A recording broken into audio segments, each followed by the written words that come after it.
weekend after the commemoration of the June 3 disaster, where over 150 people lost their lives. Now, AMA is saying they have put every measure in place to ensure that Accra does not flood again like the last time.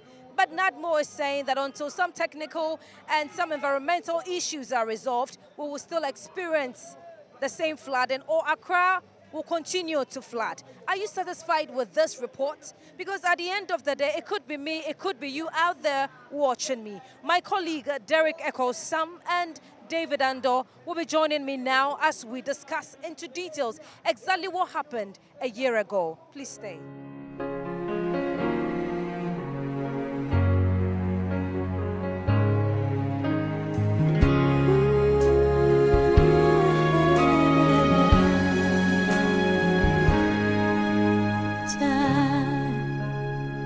Sometimes the time just slips away, and you're left with yesterday, left with the memories.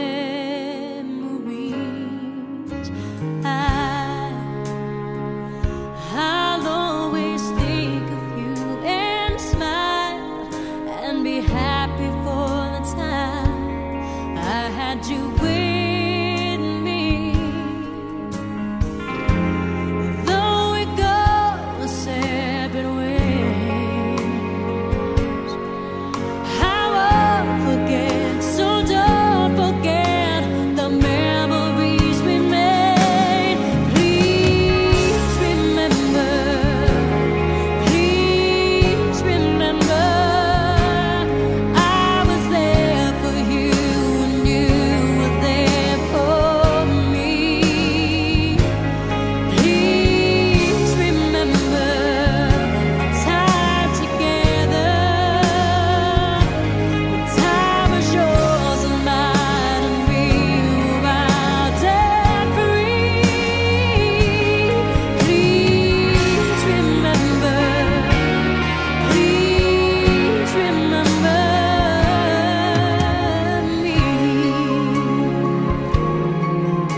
Sad to walk away with just the memories. Who's to know what might have been? We leave behind a life and time we'll never know again. Please remember. Please remember.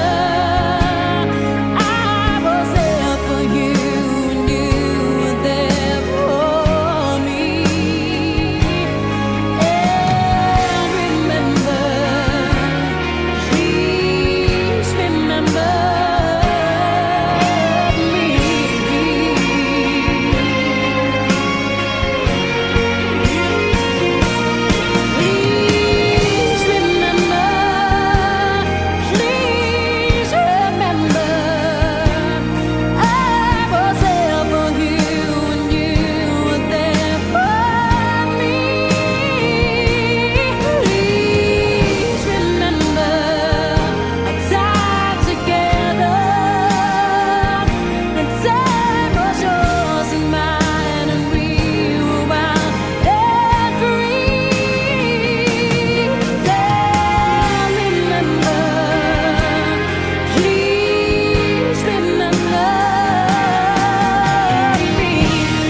Eric Echo-Sam here with me, and I have David Ando. Welcome, David. Thank you. And then Echo. I'm still sad. Yeah, it's still a sad moment though. So it's a year today. What do you still remember? Well, I remember how I had to go out and do the story. I remember the fact that it wasn't easy for me as a person because even with my height, it was just above my knees. I had to wade through. I remember that I've not been able to wear the attire that I wore that day again because anytime I saw it, it reminded me of the sad day. So June 3, yes, it's come and gone. We've had a lot of talk, but for me, it's still a sad moment. I'm still not in my element, as you can see. Let me take another take from David. What do you remember? It's a year now. I quite remember a day before that fateful day. I closed from work around 8 p.m. And when I was going, it was raining already. So I started my coverage from Malam Junction. When I was going home, I saw the flood there. It was, becoming serious. So I got down, I made some coverage, and I went home. So around 3 a.m., I heard the news that, Accra had flooded. But I didn't think it was so serious like that. So I just woke up, I prepared myself to come to work. So when I got to Maram Junction, I heard some people, chatting over an incident which actually indicated that somebody had lost his life through floodings in Accra. Then I asked the person, and the person called somebody and gave me the info. So on my way, I saw many things at Kaneshi. So I started my coverage from Kaneshi, and then my office also called me and told me what has happened here. And then I arrived, and when I came here, there were many dead bodies lying down here, and it was a very sad moment for me. But as a photojournalist, I think I had to do my work. I had to keep the people informed. So a year ago, if I look at a year, now, what has happened actually is a very sad moment. I didn't want anything that will actually remind people of this tragic incident. But as far as remembering the departed souls is concerned, I think if we are here to remember them, I don't see anything wrong with that. But if you look at how people have not changed their attitude, I don't think we are doing well. I just went round, I saw some choked gutters around, and I was asking myself, so the people here, are they not aware of what caused this? If I'm coming to remember the departed souls, I expected to see something that I can say, oh, this can prevent any eventuality or disaster of such nature. But when I came here, I can see that some people are still not ready to change. Over the week, AMA says they had put measures in place, and then Accra is no longer going to experience any flooding of such like what happened on the 3rd of June. And then NADMO is also saying that until some environmental issues and some technical issues are resolved, there is no way flooding in Accra will ever cease. Are we satisfied with these results? Because looking around, I don't see anything. Nothing has changed. Or what do you think? Well, it's amazing, but as you said, nothing has changed, and we rather have conflicted statements from authorities who are supposed to give us some form of relief. On Thursday, I had to go out, and we were shooting from the skies. So we had to use a drone? Yeah, we had to use a drone. We were shooting from the skies to get to see what really happens on the ground. And you'll be amazed. They say they have done some form of dredging works, but I can tell you it's not enough. And the pace at which they are moving, we won't get the results we need on time. Because we still have debt that has been collected in these drains. And it doesn't look like there's hope in sight. You speak to people, realize it's attitudinal. Because we have people who live along these drains who have a role to play, but they think that it's government's duty to ensure that the city is clean, And so they sit down, aloof, and watch things happen just like that. The laws are also not being enforced because some big man somewhere wants to be accorded the respect because he's been able to save somebody from being sent to prison. And so the laws don't work. Sanitation rules, I beg to say, they don't work. So, it's a pretty sad situation. It makes me wonder whether we are making any headway. But, well, let's see what happens. Personally, I don't think anything has changed because a week ago it rained. And you saw how areas around Circle were flooded. Some areas got flooded, yeah. Yes, you were out there. You saw everything that happened. So you ask yourself, are we really showing signs of becoming a better state? Because if you study this, you realize that anytime it rains, Cycle in particular and some environs gets flooded every time. And then you wonder, what is happening? What are we doing? Because how many years now? For some time now, we've had this problem. Up until last year when we had a large, we had the highest number of people dying. We never thought that this would happen because Accra usually floods. Circle, Takuma Junction, Malam Junction, Kaneshi, all these areas, let it rain for 3 hours, and you realize that the whole place is flooded. You have vehicles, and you can't pass through them. Unless, of course, you use a four-wheel drive, use these vehicles that have a lot more height than the saloon cars, you can't move out. So we saw this coming, but we sat down, we watched it happen, and we said never again. We keep saying never again. What have we done as a country? We keep educating people. But the law should work. If the laws were working, all of these wouldn't have happened. Because if I'm arrested for throwing rubbish into the drain and I'm prosecuted, and no big man somewhere comes down to bail me because I'm a party person, next time I wouldn't do that. But you arrest the people, one big man comes and says, Charlie, that's my boy, release him. And you release me. I will never learn. It's just so unfortunate, David. It's a year and nothing has changed. As a journalist, reporting then, and then coming here today to report, you said you've moved around, you've seen that it's still the same situation. Did you get to speak with some people or you got shots of some areas you think, this thing is the same as I took yesterday, a year ago when I came here? It's really disappointing. This morning when I was going around, I was interviewing some people. I spoke to some of them. Some of them they were annoyed. They didn't want to speak to me. And others were also saying that, oh, you journalists, you are always here. You have come here several times. We haven't seen any help. And I just listened to them. I didn't understand why they were saying that. But you went ahead to still take your pictures? Yes, I did. Because I didn't expect to see choke gutters here. Because some of the problem actually came as a result of this thing. So if we are, remembering or commemorating this event, and there are many things we see around very wrong, very bad, choke gutters, filthy environment. I don't think as a nation we are doing well. I think this government should pay proper attention to this place because here could be a flashpoint or flood zone, serious flood zone.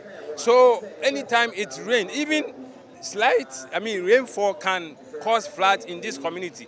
After this event, I've been coming here, I've been monitoring this place. Anytime there is rainfall, any slight rains, you see the whole community becomes flooded. So if the people here are not ready to help, and if authority is also not paying proper attention to this particular community, I don't think any time, it rains heavily, you will never see it. I don't think so. I don't think so. I still cannot get over this sad moment because reflecting everything, like watching the pictures, the videos, you were there and you were reporting. Could it be that all this while our stories, all the stories that we have packaged all these years concerning June 3 has not had any impact or what? That's how I feel at times. I feel that there are times we do the stories, and no matter how hard we push, we don't get the desired results. But hey, that's what we have decided to do. We have decided to hold people accountable. We have decided to ensure that the right things are done in society. So no matter what happens, we'll still go and we'll still go on, speak about the ills of society. That's what we want to do. That is who we are. We are journalists. So let me ask you this question. You were here a year ago. You reported. Going back to that scene and today, what have you seen? What's the different thing you've seen so far? Oh, the only different thing I've seen is the president coming here to come and lay a wreath and say that never again will this happen.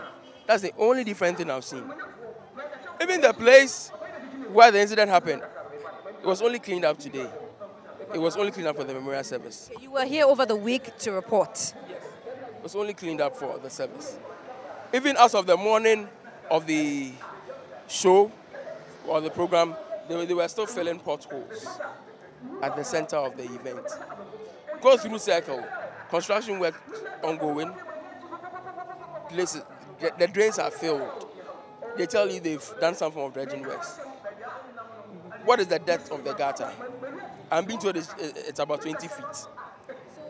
And we have more than half of that depth, the depth being filled with solid waste.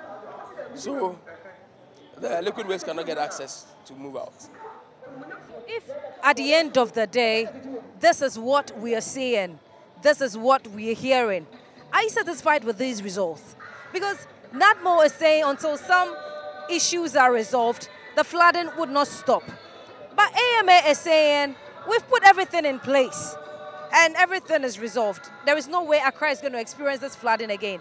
Are you satisfied with this result? Because remember, it could be me, it could be you. You watching me out there. Imagine, it could be you, because that day we're all running for shelter, only to meet our death. Because, Echo, I don't know what to think. I don't know what to say, because personally... You can't think far on this one. I can't... You can't think far on this one. Yes, I can't think far. But right now, because we are still in a sad mood, we'll still concentrate on June 3. What was the main thing that challenged you when you came that day? Well, for me, at that particular time, I tell you what, I could have also died. Because when I reported that people were stuck and couldn't get to their homes because there were no vehicles to board, and that was because Circle was flooded, I had to go through the rains, the floods, to ground zero to report. And mind you, I had to walk. And I couldn't walk with my feet up. I had to drag my feet on the ground. At that point in time, I wasn't thinking even about... Hit your leg against anything?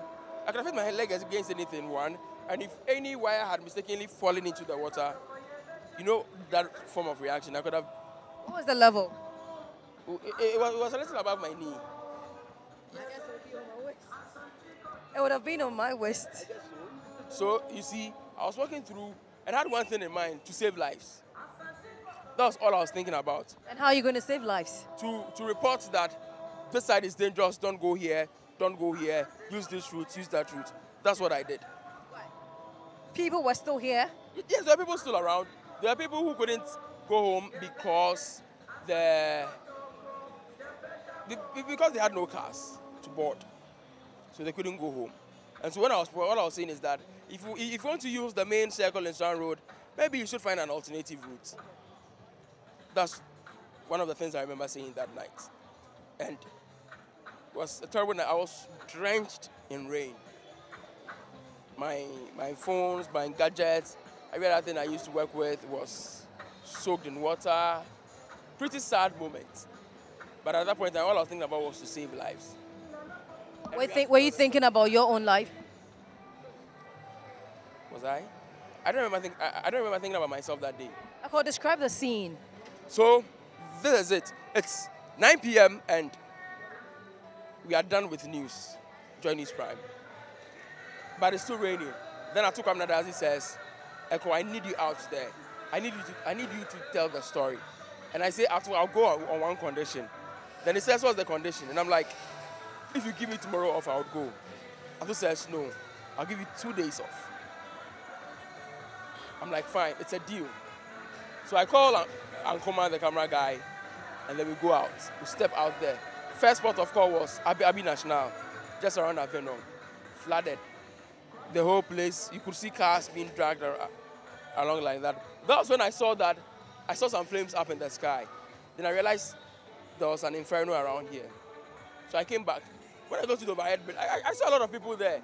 And I asked them what was happening. Then they told me they were stuck. They couldn't go home because there are no vehicles to board. So I spoke to them. Then I waded through the water to this side. That's when I saw the real action going on. Fuel had come up on the water and was burning. The fire service person had a tough time even getting access to this place to douse the fire. If you ask any fire officer that day, he will tell you that has been their biggest night. Big in terms of fighting the fire. Because they have to gather everything they could just to douse it. And for 150 lives to go down the drain just like that, it's a sad situation. May their souls rest in peace. As I speak to you now, there are victims who tell me they are yet to be compensated. You remember there was some form of donation to these people. Some of the victims tell me they are yet to get their monies. And I've been speaking to some heroes as well. I spoke to one guy, Eric Alote, who had to save his landlord. And he has to save the landlord's relatives. And for him, that was a turning point in his life. As reporters, what would you take? What would you take from this?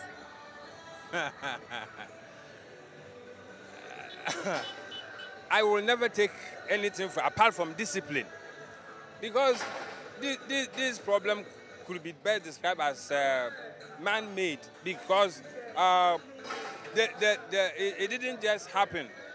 It rained and the place got flooded and it brought this.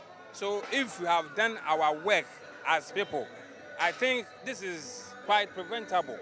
Yeah, you could have prevented it if, you have proper drainage, everything, environment is green. I don't think we should have experienced or we witnessed this tragic incident. So I will never take anything apart from the resident or Ghanaians being disciplined. Obey the rules, follow the, code, AMA rules that we use in Accra. People should obey it. If they say don't throw, rubbish here, don't do it. If they ask you don't do this, follow it and see whether the situation will never change. Well, he said it all. I think that as a people, we need to be disciplined. We need to ensure that we stick to the rules. Those who are supposed to ensure that people stick to the laws, they should do their work. Corruption is not a good thing. When you arrest somebody for flouting the rules, deal with the person. And to our big men out there, if you go out and you build somebody out and that makes you a hero, think twice about it. Because you may be saving somebody, yes, you may be earning for yourself a name, but what happens to the other person who will be affected by the actions of the person you are saving? Let's think about these. I'm done. Indeed, we all think about it. And that was my colleague, David Andor and Derek Akosa. My name is Patricia Gasu, and the show has been Reporters Blog. Until same time next week, stay blessed.